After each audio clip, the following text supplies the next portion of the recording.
growing pains for field of epigenetics as some call for overhaul. Our genes are not just naked stretches of DNA. They're coiled into intricate three-dimensional tangles, their lengths decorated with tiny molecular caps. These so-called epigenetic marks are crucial to the workings of the genome. They can silence some genes and activate others. Epigenetic marks are crucial for our development. Among other functions, they direct a single egg to produce the many cell types, including blood and brain cells, in our bodies. But some high-profile studies have recently suggested something more, that the environment can change your epigenetic marks later in life, and that those changes can have long-lasting effects on health. In May, Duke University researchers claim that epigenetics could explain why people who grow up poor are at greater risk of depression as adults.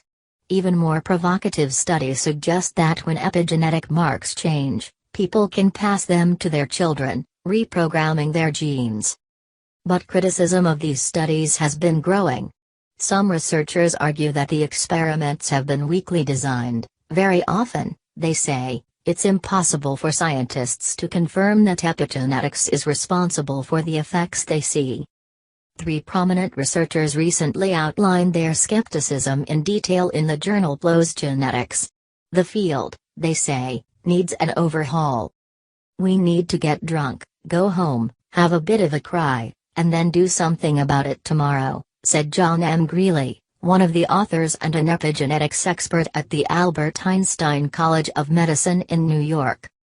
Among other criticisms, he and his co-authors, Ewan Birney of the European Bioinformatics Institute and George Davey-Smith of the MRC Integrative Epidemiology Unit at the University of Bristol in England, argue that in some cases, changes to epigenetic marks don't cause disease, but are merely consequences of disease.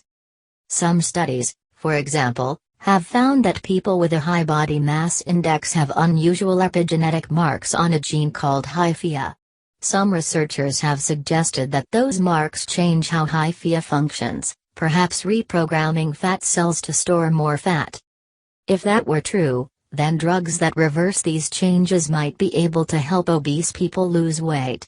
But Dr. Smith and his colleagues have found that overweight subjects experienced epigenetic changes to hyphae only after they put on weight. James M. Flanagan, a senior lecturer at Imperial College London, agreed with Dr. Smith and his co-authors that tracking epigenetic changes over time can be revealing. It's the best way to go about it, he said.